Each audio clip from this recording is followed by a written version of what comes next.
नमस्कार प्रेक्षकांनो, ठरलं तर मग मालिकेच्या आजच्या म्हणजेच 12 जूनच्या भागात आपल्याला एक जबरदस्त असा ट्विस्ट पाहायला मिळणार आहे. पण त्याआधी जर तुम्ही माझ्या चॅनलवर नवीन असाल तर चॅनलला प्लीज सबस्क्राईब करा.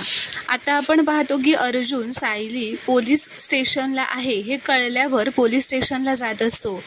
इथे घरी मधुभाऊ कुसुमताईला फोन लावत असतात, पण ती काही फोन उचलत नसते.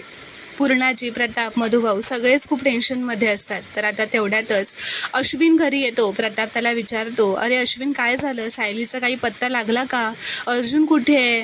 तर मधुभाऊ पण विचारतात, अश्विन अर्जुन कुठे आहे, अर्जुन का नाही आला सायलीला घेऊन? पण आता अश्विनला अर्जुनने सांगितलेलं असतं की मधुभाऊंना काही कळता कामा नये, म्हणून अश्विन म्हणतो, नाही मला काहीच माहीत नाही आहे. ॲक्च्युली चैतन्य दादाला जॉईन होणार होता म्हणून त्याने मला परत पाठवलं. मधुभाऊ, तुम्ही तुमच्या रूममध्ये जाऊन आराम करता का, असं आता अश्विन मधुभाऊंना विचारतो. तो म्हणतो, मला काही कळलं की मी लगेच तुम्हाला सांगायला येतो. तर मधुभाऊ म्हणतात, आता आराम करणं मला अशक्य आहे, देवाचं नाव घेत बसतो, असं म्हणत ते आता खोलीच्या दिशेने जातच असतात. आता मधुभाऊ त्यांच्या खोलीत जात असतात. अश्विन सर्वांना असं म्हणतो, आई मी मुद्दामूनच आधी काही सांगितलं नाही, पण सायली वहिनींना अटक झाली आहे. मगाशी दादाला कोणाचा तरी कॉल आला होता, त्यानंतर तो लगेच पोलीस स्टेशनला गेला. तर आता प्रिया मुद्दामूनच मोठ्याने म्हणते, काय सायलीला अटक झाली आहे? कारण तिला हवं असतं की मधुभाऊने हे ऐकावं. तर आता अश्विन म्हणतो, हो अगं पण तन्वी तू जरा हळू बोल ना, मधुभाऊनं ऐकायला नको जायला. तर आता मधुभाऊ त्यांच्या खोलीत गेलेले नसतात, ते तिथे जाराजवळ थांबून कुसुमला कॉल करत असतात. तर प्रियाला आता माहीत असतं की मधुभाऊ तिथेच थांबलेत. प्रिया मुद्दामूनच मोठ्याने म्हणते, काय पण मधुभाऊंना कळलं की सायलीला अटक झाली आहे तर किती धक्का बसेल त्यांना. आता हे वाक्य मधुभाऊंनी ऐकलेलं असतं, त्यांच्या कानावर पडतं व आता त्यांना हे ऐकून खूपच शॉक बसलेला असतो. ते लगेच पुढे येतात व धावतच असं म्हणतात, काय साऊला अटक झाली, माझ्या सायलीला अटक झाली, कशासाठी? प्रतापराव हे काय चाललंय? तर प्रताप म्हणतो, मधुभाऊ शांत व्हा तुम्ही, स्ट्रेस घेऊ नका, बसा इथे, या बसा, असं म्हणत आता अश्विन मधुभाऊंना आता खाली बसतात. अश्विन असं म्हणतो, दादा पोलीस स्टेशनला गेलाय, तो सविस्तर काय कळलं की कॉल करेल, पण तुम्ही कोणीही पॅनिक होऊ नका, असा निरोप दिलाय त्याने मला. तर आता मधुभाऊ उठून चालायला लागतात व म्हणतात, मला इथे स्वस्थ बसवणार नाही, मला जाऊ द्यात माझ्या साऊला बघायला. तर प्रताप व अश्विन त्यांना अडवत असतात, पण प्रिया असं म्हणते, मधुभाऊ थांबा ना, आधीच तुमच्या सायलीने काय कमी डोक्याला त्रास दिलाय का, आणि तो कमी करायचा सोडून वाढवताय कशाला उगाच? तर कल्पना रागातच म्हणते, तन्वी.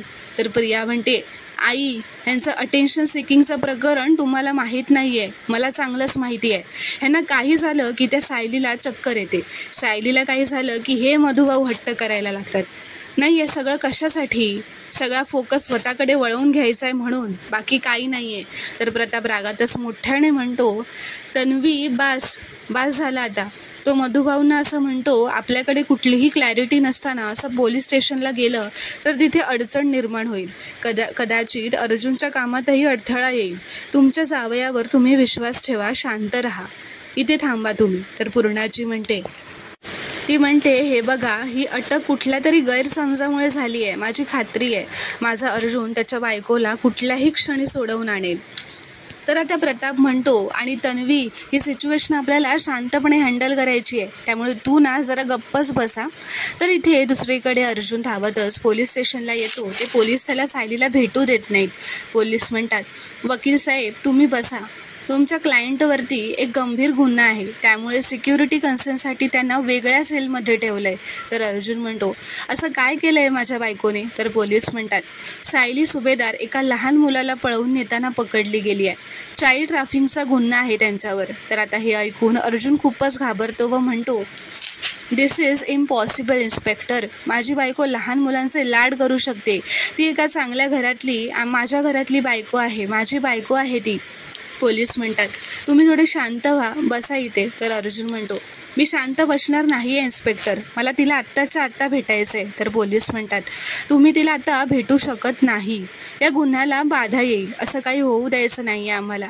आणि त्या मुलाच्या वडिलांनी हा मुद्दा खूप वरपर्यंत नेला आहे आणि वरून खूप प्रेशर आहे आम्हाला. तर अर्जुन म्हणतो, तुमच्याकडे काय पुरावा आहे की माझ्या बायकोने त्या मुलाला किडनॅप केलं आहे? Show me the proof. तर पोलीस म्हणतात, मी आत्ता तुम्हाला या केसबद्दल आणखीन काही सांगू शकणार नाही आहे. तर अर्जुन म्हणतो, तुम्ही एका नवऱ्याला अडवू शकता पण एका वकिलाला नाही. तर पोलीस म्हणतात, तुम्ही आधी शांत व्हा, बसा खाली. अर्जुन म्हणतो, पण तिला कळू तरी द्या की मी आलो आहे, मला फक्त 2 मिनटं भेटू द्यात. तर पोलीस म्हणतात, तुम्ही आधी बाहेर जाऊन बसा, मला ना वरनं ऑर्डर मिळाली की मी सोडतो तुम्हाला आतमध्ये. तर अर्जुन म्हणतो, तुम्ही एका वकिलाला अडवू शकत नाही, मी माझ्या क्लायंटला भेटायला चाललो आहे, असं म्हणत तो जबरदस्ती आज जात असतो. आता पोलीस व हवालदार त्याला अडवतात आज जाण्यापासून. तर आता चैतन्य तिथे धावतच येतो व अर्जुनला आता तो थांबवतो व म्हणतो, अर्जुन तू शांत हो जरा, आपण बाहेर जाऊन बोलूयात, तू बाहेर चल. आता चैतन्य अर्जुनला बाहेर घेऊन जातो. ते दोघेही बाहेर येतात. अर्जुन चैतन्यला म्हणतो, अरे चैतन्य, या पोलिसांनी सायलीवर चाइल्ड ट्रॅफिकिंगचे चार्जेस लावलेत आणि पुरावे काय आहेत तेही नीट सांगत नाही आहेत, तिची काय अवस्था असेल यार आता. तर चैतन्य म्हणतो, अर्जुन, अरे इतका सिरियस चार्ज म्हणजे बेल मिळणं कठीण आहे रे, त्यात आज कोर्टात सुट्टी आहे. तर अर्जुन म्हणतो, पण आपण प्रयत्न करत राहूयात, यात सायलीला अडकवलं गेलं आहे. तर आता तेवढ्यातच तिथे मीडिया येतात व अर्जुनला सायलीच्या बाबतीत खूप नको ते प्रश्न विचारू लागतात. पण अर्जुन व चैतन्य तिथून त्यांचे प्रश्नांची उत्तरं न देता निघून जातात. इथे दुसरीकडे प्रतिमाने सुद्धा मोबाईलमध्ये बातम्या बघितलेल्या असतात. तिनेही सायलीची बातमी बघितलेली असते. ती फोन घेऊन रविराजकडे येते व खूपच पॅनिक होऊन असं म्हणते, अहो तुम्ही बातम्या बघितल्यात का, काय घडलंय ते, सायलीला अटक झाली आहे, हे कसं शक्य आहे. तर रविराज म्हणतो, हो ग, मी पाहिली आहे ती बातमी आणि पूर्ण इन्फॉर्मेशन मिळाल्याशिवाय आपण काहीच सांगू शकत नाही आहे. तर प्रतिमा म्हणते, मग तुम्ही अर्जुनला फोन लावा ना, त्याला विचारा नेमकं काय घडलंय. तर आता अर्जुनला रविराजचा फोन येतो. रविराज विचारतो, अरे अर्जुन, हे सगळं काय चाललंय. अर्जुन म्हणतो, सिनियर, मी तुला ना डिटेल सगळे नंतर सांगतो, आत्ता मला आधी सायलीला कसं बाहेर काढायचं याचा विचार करायचा आहे आणि बेलही मिळत नाही आहे तिला, कोर्ट पण बंद आहे आज. तर रविराज म्हणतो, तू जरा स्ट्रॉंग राहा, तू एक वकील आहेस, त्यामुळे तू असा हरून जाऊ नकोस, बेलसाठी अप्लाय करत राहा आणि माझी काहीही मदत लागली तर मला सांग. तर आता फोन ठेवून दिल्यानंतर प्रतिमा रविराजला म्हणते, काय म्हणाला अर्जुन, सायली सुटेल ना यातून. तर रविराज म्हणतो, अजून काही सांगता येत नाही आहे. तर प्रतिमा आता रडतच असते. ती म्हणते, अहो तुम्ही काहीतरी करा ना, मग सायलीला सोडवण्यासाठी तुम्ही काहीतरी प्रयत्न करा प्लीज. तर रविराज म्हणतो, प्रतिमा तू शांत राहा, नको काळजी करूस, अर्जुन सोडवेल तिला. तर इथे दुसरीकडे मधुभाऊ सायलीची वाट बघत रात्र झालेली असते, दारातच उभे असतात. प्रताप, कल्पना, अश्विन, प्रिया हे सगळेच हॉलमध्ये असतात. आता त्या सगळ्यांना सायलीला अटक कशामुळे झाली हे माहीत नसतं. आता अश्विन, प्रताप, कल्पना या सगळ्यांना टेन्शन आलेलं असतं. मधुभाऊ आता प्रतापजवळ येतात व म्हणतात, प्रतापराव, जावई बापूंना फोन तरी लावा, सायली कशी आहे ते तरी कळू द्यात मला. तर प्रताप म्हणतो, मधुभाऊ नका काळजी करू, मी करतो फोन अर्जुनला. आता अर्जुनला फोन केल्यानंतर अर्जुन व चैतन्य हे पोलीस स्टेशनच्या बाहेरच बसलेले असतात. आता अर्जुनला प्रतापचा फोन येतो, पण चैतन्य म्हणतो, दे मी फोन उचलतो. आता चैतन्य फोन उचलतो. प्रताप म्हणतो, चैतन्य, अरे अर्जुन कुठे आहे, नेमकं काय झालं आहे, आमचा जीव टांगणीला लागला आहे. तर चैतन्य म्हणतो, काका तुमची सिच्युएशन मी समजू शकतो, पण प्लीज तुम्ही पॅनिक होऊ नका. तर प्रताप आता चैतन्याला खूप प्रश्न विचारत पॅनिक होत असतो. तर चैतन्य म्हणतो, काका तुम्ही प्लीज शांत व्हा, सायली वहिनीला चाइल्ड ट्रॅफिकिंगसाठी अटक झाली आहे. तर प्रताप हे ऐकून खूपच शॉक होतो व म्हणतो, काय, हे कसं शक्य आहे. तर चैतन्य म्हणतो, आम्ही तिला सोडवण्यासाठी सगळे प्रयत्न करतोय, तुम्ही प्लीज काळजी घ्या, घरी सगळ्यांना सांगा की पॅनिक होऊ नका, मला इथे अर्जुनसोबत थांबायला लागेल. तर आता असं म्हणत तो फोन ठेवतो. आता प्रताप पण फोन ठेवतो व सर्वांना सांगतो की सायलीला का अटक झाली आहे. तर ते ऐकून आता सगळ्यांना शॉक लागतो.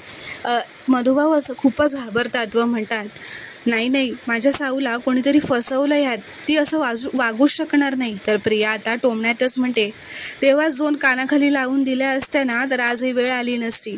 तर मधुभाऊ रागातच म्हणतात, काय बोललीस, पुन्हा बोल जरा. तर प्रिया आता पुढे येते व म्हणते, नाही मधुभाऊ, तुम्ही आता अपसेट आहात ना, पण सायलीला असे छोटे मोठे गुन्हे करायची आधीपासूनच सवय आहे. अगदी आपण आश्रमात असल्यापासून माहिती आहे ना तुम्हाला. कधी ती पैसे काय चोरायची, कधी आश्रमातल्या वस्तू परस्पर विकून यायची. तुमच्या खिशातले पैसे नव्हते का चोरले तिने? तर मधुभाऊ रागातच म्हणतात, तोंडाला येईल ते बोलू नकोस आणि माझं तोंड उघडायला लावू नकोस. सायलीवरचे असे कोणतेही आरोप मी सहन करणार नाही. तर प्रिया पण रागातच म्हणते, हेच म्हणते मी. सायलीला तुम्ही जे पाठीशी घालता ना सतत, म्हणून छोट्या गुन्ह्यांनी आज मोठ्या गुन्ह्यांचं रूप घेतलंय. आणि सायलीला काय कमी होती या घरात? कशाचीच कमी नव्हती. तरीही लहान मुलांना पळवून हे असं घाणेरडं काम करून तिला पैसे कमवायची काय गरज होती? तर आता हे इतका मोठा असा तिच्यावरचा आरोप ऐकून मधुभाऊंच्या पायाची कळ आता मस्तकातच जाते व ते खूपच रागावतात आणि ते आता प्रियावर हात उचलतात.